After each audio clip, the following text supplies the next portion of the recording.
So I apologize to those of you who are watching this later. I did not hit record before we started talking about the title. Okay, so I see, I'm gonna work through here. So keep typing in, but I'm gonna scroll down.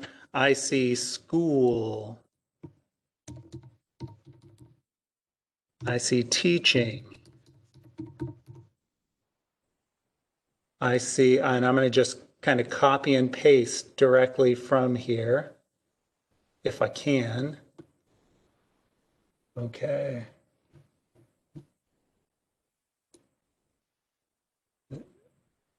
People keep adding, and so I'm losing track here. So I see something that you have learned or can be taught. I see lecture. Good,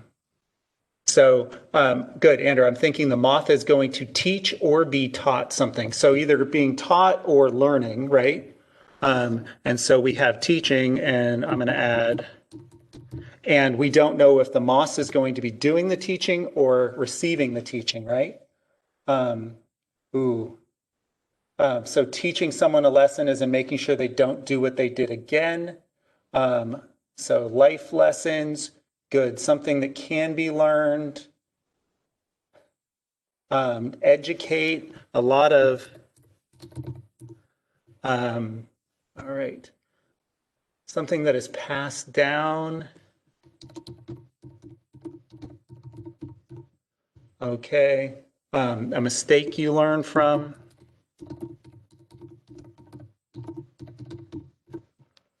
Good. Some great things for lesson. Now, if I said I'm going to teach you a lesson, okay, that could be me as your teacher, right? Does anyone get another connotation for that from that?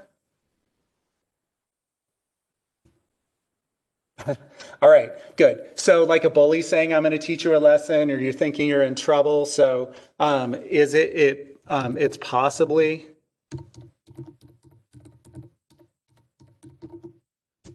Spell that. Okay. I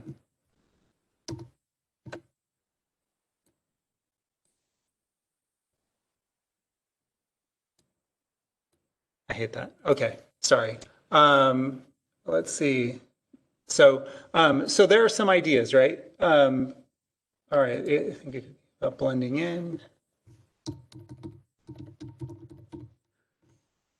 Okay. All right. So a lot of ideas for a lesson. Okay. So next, and we could add more if we wanted to.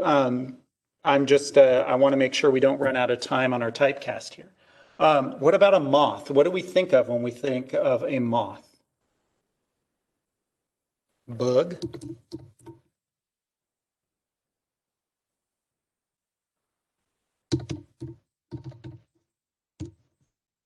Fluffy. Okay. So ugly.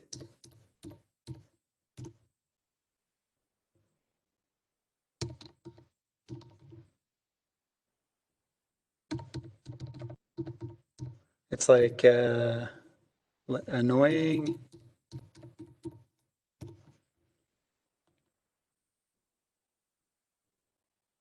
Let's see, small. Oh, already got that.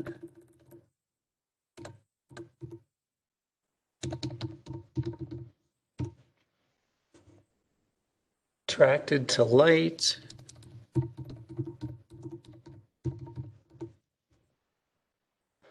All right. So yeah, if we look at it, if you were to Google moths, you would see some beautiful ones there, and also some that aren't so small. So we have, we're talking, we're just brainstorming, right? So we're getting some ideas down there. So these are the things that we think of as we're looking at the title. Just the title, nothing else. Now, one thing that we might have some benefit for is the author here. If I've read other poems by Don Marquis, I might have some ideas about what this poem may be about, but I'm going to assume most of you haven't. And so we're going to move on. Now, if I gave you a poem that you've never seen the title before, but underneath it said Edgar Allan Poe, you might be able to make some predictions on there, right? So because we know that Edgar Allan Poe wrote Gothic and kind of horror poetry, so that's a possibility. But in this case, we're not going to really worry ourselves too much, okay, with the author. So I've done some brainstorming here. Good. The next piece I'm going to do is I'm going to do the paraphrase. So while I'm reading, I'm going to translate the lines or words into other more easily understandable words. Okay. I'm going to consider this my literal read. Okay. So I'm just reading the surface level. What does it look like at first? I'm going to look for those natural breaking points like punctuation for complete thoughts, and I'm going to paraphrase in the space below. Okay. Now, as I said in the typecast assignment that you did yesterday, I like to read through it one time without doing any paraphrasing, without trying to put it in my own words, and then go through it a second time. So that's what I'm going to do here. So I just need to change that back to where we can see it. And I'm going to read this poem to you guys. So just listen up and follow along. I was talking to a moth the other evening. He was trying to break into an electric light bulb and fry himself on the wires. Why do you fellows pull this stunt? I asked him. Because it is the conventional thing for moths? Or why, if that had been an uncovered candle instead of an electric light bulb, you would now be a small, unsightly cinder? Have you no sense? Plenty of it, he answered, but at times we get tired of using it. We get bored with the routine and crave beauty and excitement. Fire is beautiful, and we know that if we get too close, it will kill us. But what does that matter? It is better to be happy for a moment and be burned up with beauty than to live a long time and be bored all the while. So we wad all our life up into one little roll. That is what life is for. It is better to be a part of beauty for one instant and then cease to exist than to exist forever and never be a part of beauty. Our attitude towards life is come easy, go easy. We are like human beings used to be before they became too civilized to enjoy themselves. And before I could argue him out of his philosophy, he went and immolated himself on a patent cigar lighter. I do not agree with him myself. I would rather have half the happiness and twice the longevity. But at the same time, I wish there was something I wanted as badly as he wanted to fry himself. Archie. All right, so I've read through the poem once, just getting an idea of what it's saying. And now I'm going to go through and I'm going to paraphrase it. So I'm going to put this poem in my own words. So, so I am going to zoom in a little bit here just so that because, old eyes and all of that. But I'm going to start with, I was talking to a moth the other evening. He was trying to break into an electric light bulb and fry himself on the wires. So if I was paraphrasing this, this is what I would do. Now, I did this ahead of time just to save time so that you didn't have to wait for me to slowly type everything out. So I'm going to start with that first stanza, and I'm putting it into my own words, and I'm just going to paste that right here for you guys. And so this first section in my own words is the narrator has a conversation with a suicidal moth. It's trying to kill itself on a light bulb. Okay. Am I missing anything there?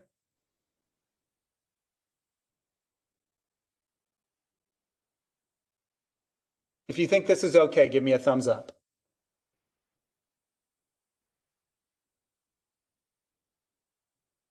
So remember, this is just a basic paraphrase, just putting in what it is saying. I'm not looking at meaning just yet. So thank you guys for those thumbs up. And the next part, it says, why do you fellows pull this stunt? I asked him. Because it is the conventional thing for moths? Or why, if that had been an uncovered candle instead of an electric light bulb, you would now be an unsightly cinder? Have you no sense? Okay. So are we noticing anything strange about, I know I'm kind of jumping ahead of myself, but are we noticing anything strange about the structure of this poem?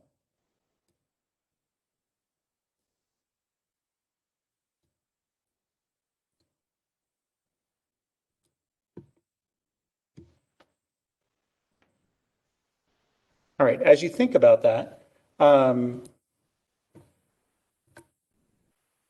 okay, the beats, like the pattern of it, there are no sentences, right?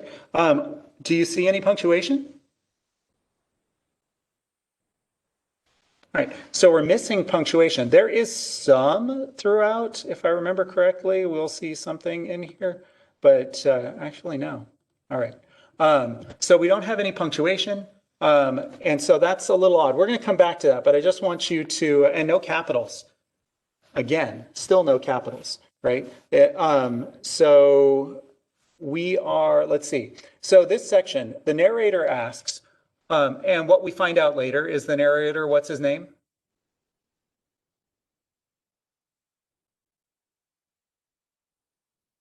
Don Marquis is the author. What's the narrator's name? Good. The narrator's name is Archie. He signed the poem. So we have a different author than our speaker, right? They're not the same person, and sometimes this happens. Okay. So the narrator, Archie, asks, "Are you dumb? Is it just instinct? And don't you know that you could kill yourself by messing with that light bulb?" Right? So that's what I have for this part. So have you no sense, right? Are you dumb? Then we get to the next section. And the next section says plenty of it, but at times we get tired of using it. We get bored with the routine and crave beauty and excitement. Fire is beautiful. And we know that if we get too close, it will kill us. But what does that matter? Does it say I mismarked the line numbers. Thanks for catching that. I'll fix it before you guys get started on the next one. That's a typo on my part. I just misnumbered them. It should be 40, right? There we go. So for this next section, right, I have the moth saying,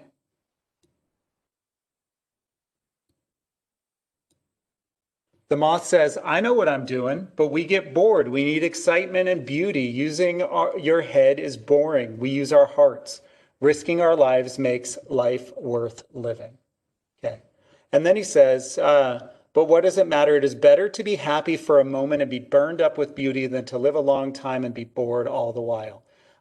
Somebody go ahead and pray or paraphrase that part that I've highlighted right there. Does any thought come to mind that you could put in place of this section?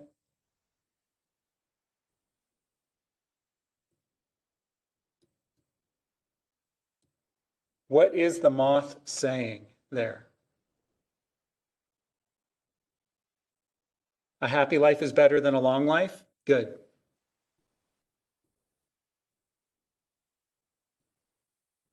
Anybody else?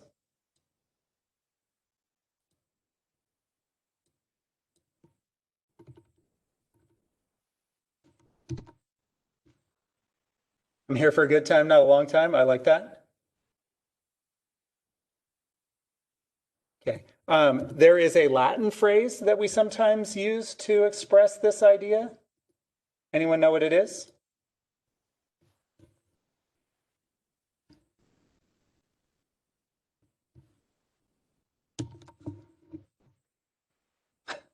Carpe diem.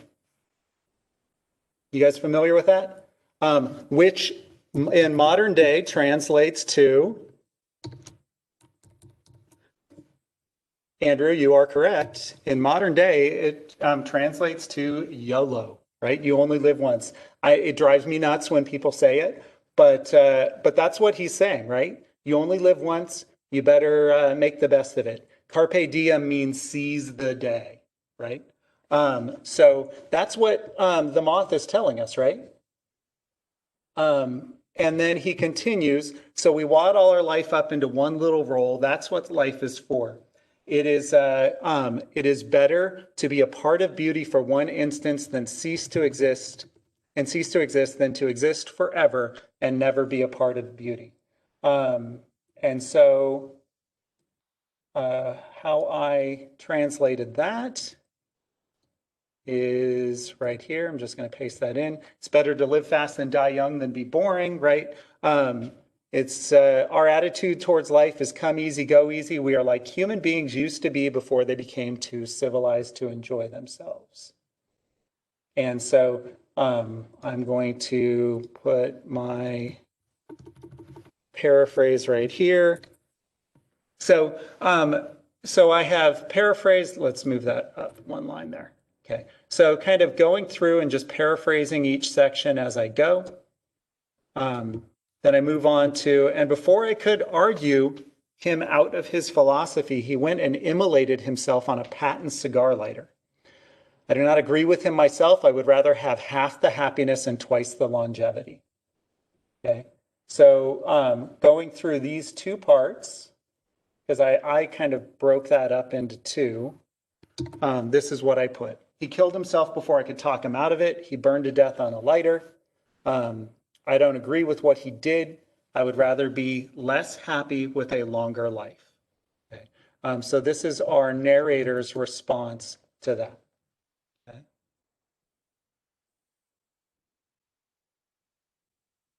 All right. And then finally, we get to the end. But at the same time, I wish there was something I wanted as badly as he wanted to fry himself. So,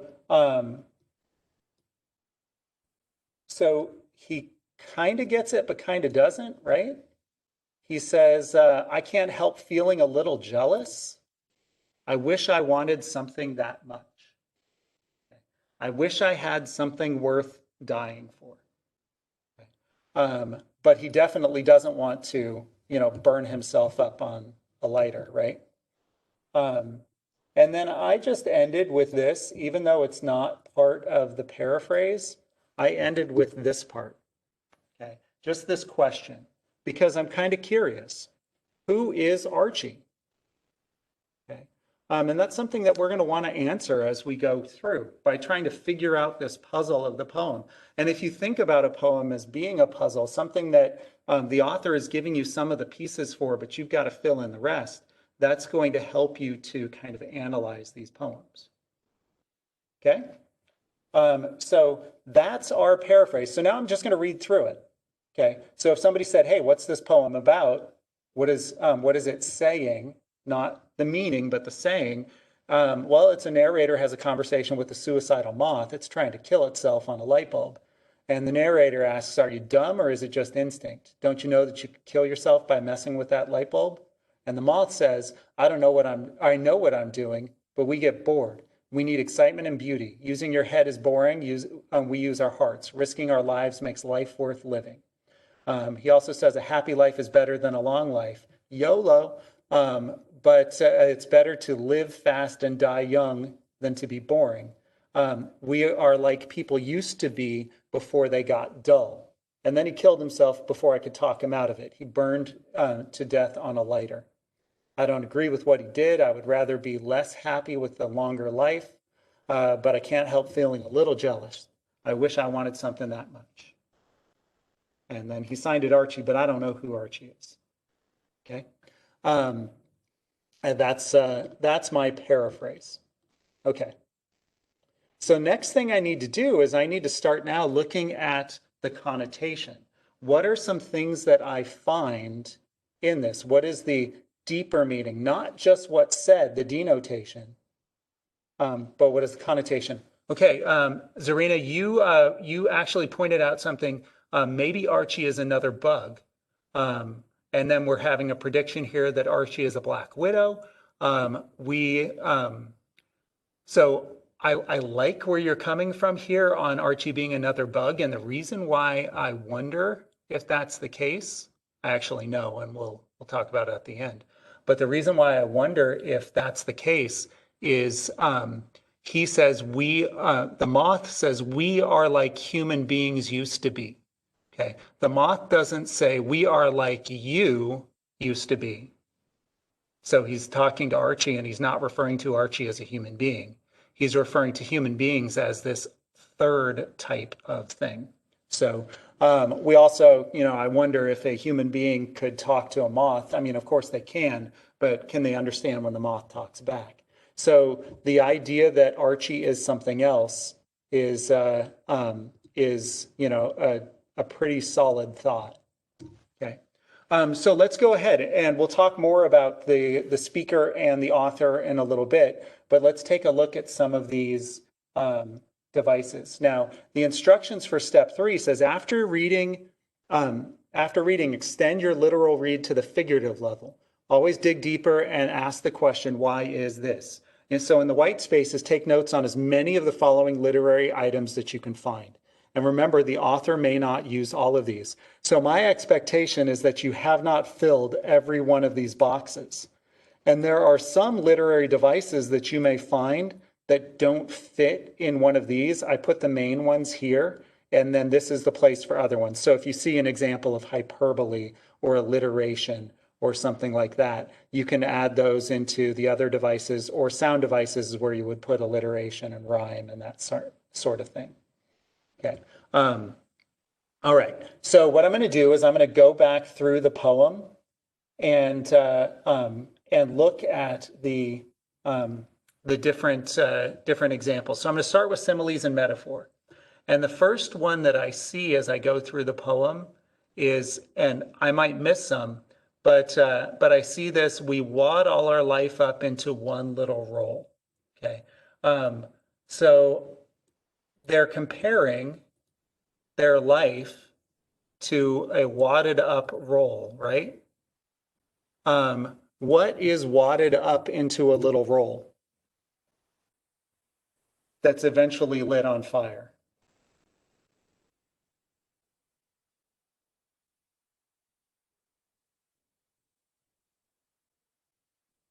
Okay. I see bread and dough. I also see a cigarette. All right. So that kind of matches up, that cigarette kind of matches up with the end here being lit on a cigar lighter, right? So we have this comparison of life being something to be burned up, right? Okay. And then we also have another metaphor here. We are like human beings used to be, sorry, a simile. We are like human beings used to be before they became too civilized. Okay. And so the moth is comparing themselves to humans, but humans before, not humans today. And so they're saying humans today are too civilized, they're too structured. We focus on life as humans used to be, where they were more into the excitement of the day. Okay. What's the point of view of this poem? First person, second person, third person? Which point of view are we using here? Seeing a lot of people typing in first. And this is what I had written there. It's first person narrator. It's Archie, right? Archie's our narrator. And yeah, I'm seeing people putting that out. So Archie is telling the story as he is living it, right? So that's the point of view, and Archie is judging this moth's way of life. All right. Do we have personification here? Thumbs up or thumbs down? Is there an example of personification in this?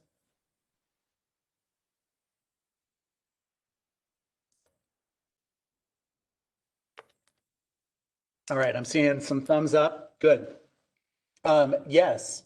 So we know that the moth is speaking, right? So there's personification there.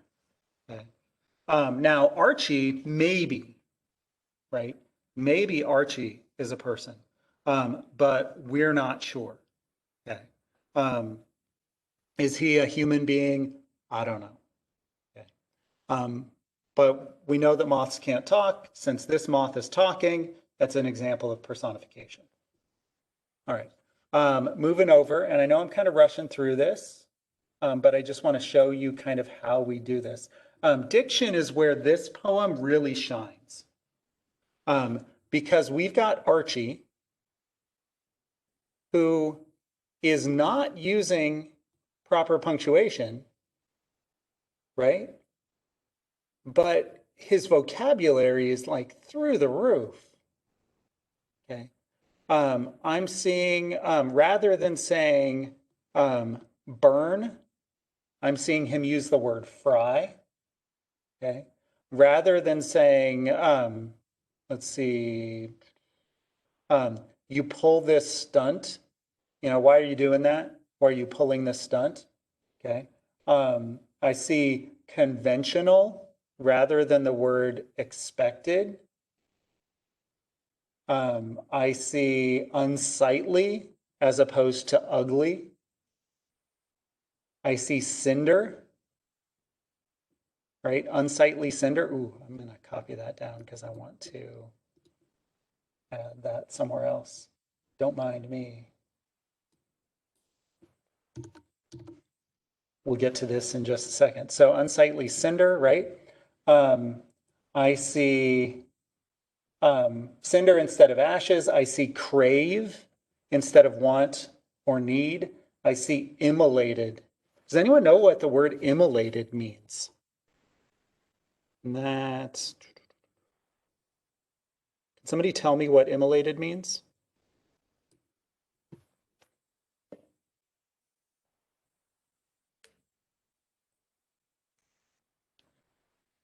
So it's a synonym for burn. Okay. More specifically, dying from fire, yes. But the difference between immolated and burning, yes, is a sacrifice, Peyton. So it is a sacrifice either of oneself, and we have seen this historically of people who burn them, light themselves on fire for a cause. Okay. This happened fairly recently in India, where someone basically sacrificed their own life to draw attention to a particular cause.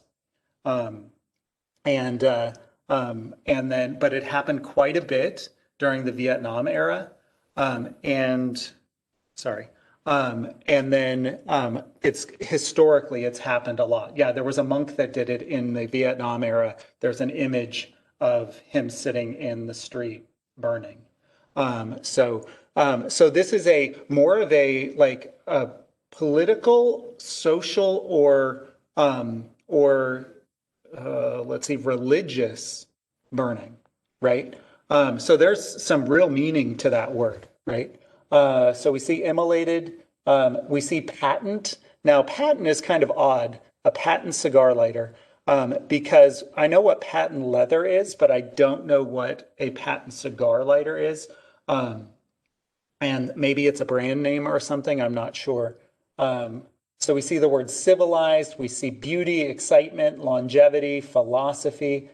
So this is what I put down for my diction. So we're talking about word choice here, right? So these are all the notes that I put down for diction. And then kind of my explanation. So for each one, I put down, if I could find it, I put down an explanation, or if it was just obvious to me that rather than saying pretty, they said beauty, excitement, stunt. So I just kind of list those words that really stood out. Okay. In this case, they're high-level words in an otherwise low-level poem, right? When we talk about grammar, there's a real issue with the level of the grammar versus the level of the word choice. So these are things that we need to think about, right? And then we get to sound devices. Okay, I'm just working my way through here. If there's a rhyme scheme, this is where I put that, make some notes of that. And then I also put down onomatopoeia, which is a sound device. This is, right? So I have consonants, onomatopoeia, and I just pointed out that there's no rhyme in this poem. There are other examples of sound devices, but those are just a few that I listed as I was analyzing the poem. And then I move on to symbolism. Now, I picked a few symbols. There's probably more, but these are the symbols that I found, things that stood out to me that represented something else. I saw the moth as being a symbol of freedom. I saw Archie as being a symbol of security, right? So Archie is more about being safe and careful and protecting himself, whereas the moth is, free. He's a risk taker. And then the fire represents taking risks, excitement, passion, all those things that get the heart racing, right? Those are my examples of symbolism. Now, I didn't see any illusions, but I could possibly add this as an illusion as well.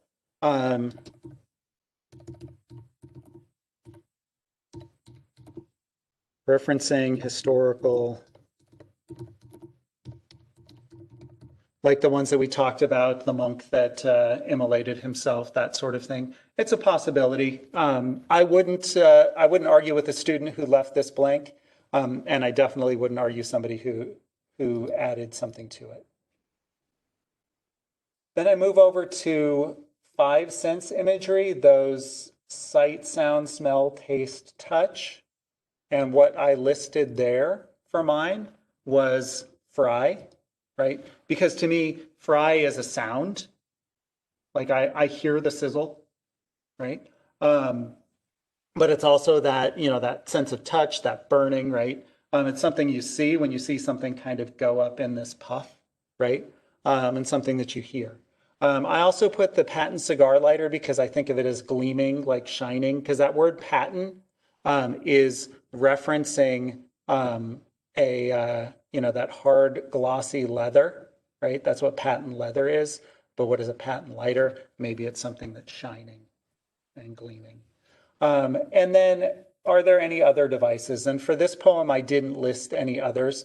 I could probably track some down, but in this case, I feel like I've gone through and picked this apart a little bit. Okay. So the next part is it says highlight yes or no or maybe if the speaker and the poet are the same person. Are they thumbs up yes, thumbs down no, sad face if you're not sure if they're maybe. Seeing a lot of thumbs down, good. So I'm going to highlight this. Now I have 2 choices. I can do this and click the little highlighter tool, but I like the fill tool and I'm just going to highlight. Are the speaker and the poet the same person? The answer to that question is no, right? Now, so I'm going to start with the speaker's attitude. And here are the answers that I put in. I'm just going to go ahead and copy that and paste that here. So their attitude toward themselves, at first they're prideful, right? They're full of themselves. Archie thinks that he's smarter than the moth, but then later he's kind of ashamed of himself for thinking that. Okay? And then it works the opposite way for his attitude towards others. It's negative at first, right? And then jealous, okay? And then his subject towards the overall poem, or his attitude towards the overall subject of the poem is he's kind of wistful. At the end, there's that wistful feeling, that wishful feeling. Now, how does that differ from the author? As I was looking at the author, I thought that the author is kind of thinking through this idea. What's important in life, right? So he's thinking that through, so he is a little bit pensive. So he's questioning. Yeah, so if the author, if you click yes, then it says, if your answer to the question above was yes, fill out as much as you can in one of the columns. If no, fill out both. If maybe, fill out one column and then see if that helps you to answer the other. Okay. So if you think it's maybe, fill out one of them, just the author's attitude, but then see if you can figure it out. Okay, and I'm okay if you leave one column blank if the answer is yes, if they're the same person. Okay, so his attitude towards others, maybe he's seeing people taking risks. Maybe our author's seeing people taking risks and he's kind of jealous. He wishes he could do the same thing, but he has that fear in his heart. And this is my interpretation of the poem. Yours could be different, right? And then I do feel like his attitude towards the poem at the end happens to be the same as the narrator's. All right. So we are running short on time. So because we are supposed to be done in the next 2 minutes. So what I'm going to do is I am going to finish talking my way through this. Okay. And I'm recording it so you can go back if you get stuck on the last part of this. So I'm going to keep recording in just a moment. But if you get stuck, come back and watch the last part of this video. I'll post it soon, or look at the notes on this. I am going to give you kind of the answer to who Archie is, just so that you're aware. Don Marquis wrote a series of poems by Archie, who is a cockroach. And the story is Archie sneaks into Don Marquis's office and types out poems when Don Marquis is sleeping. Okay. And hopefully that answers the question for you as to why there is no punctuation and no capital letters. Anyone figure out why that's the case? Anyone want to guess as to why there are no? He can't hit the shift key. So he's got little Archie legs and he can't touch the letter and push down the letter and the shift key at the same time. You need to hold more than one key down to do that. So there's your little joke with that. Okay. So like I said, I'm going to finish this up. He's actually a cockroach. Don Marquis has said he's a cockroach. So you'd have to argue that with him. So I'm going to finish this up. I'm going to continue to record the rest of this. So if you need to come back and view and take a look at these notes, I'll post the notes very soon. And your assignment will be posted in just a moment so that you can get started on that. That is, my expectation is that you are doing that in your extra time in the afternoon or evening tonight. It shouldn't take you too long to finish that one out. Okay? All right, so if you need to go to get ready for your next class, you can. Otherwise, you can stick around for the next few minutes as I wrap this up.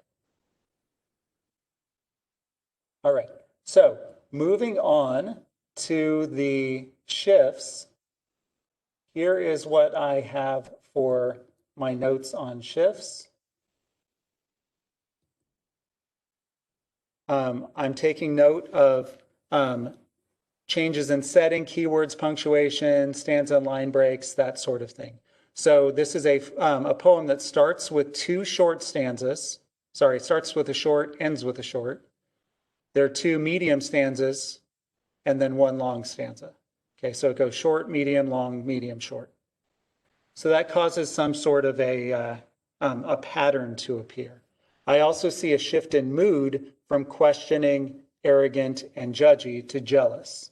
Okay, Archie wants what he despises, right? So we don't see a shift in setting.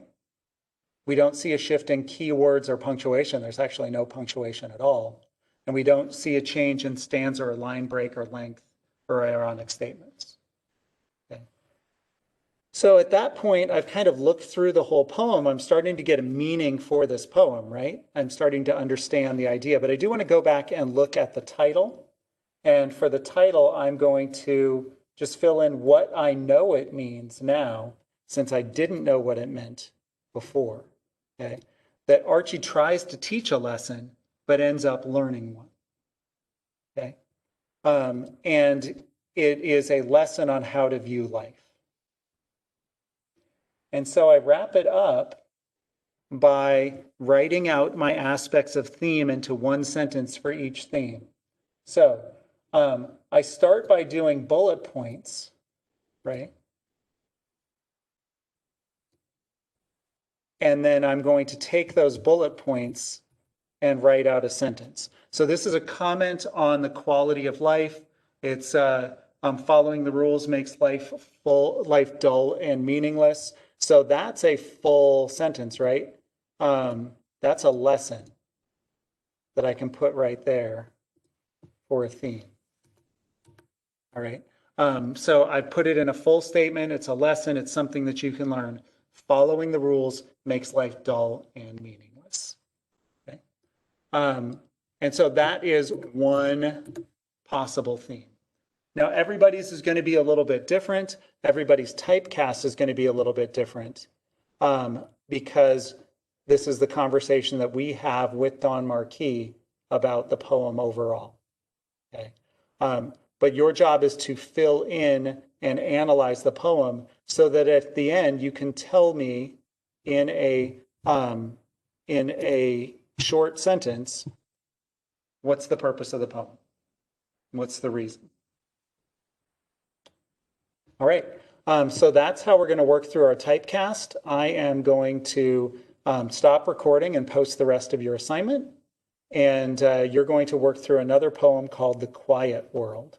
I hope you enjoy it. It's one of my favorites, and I love the fact that students kind of disagree on the meaning of that one. I look forward to our discussion of that tomorrow.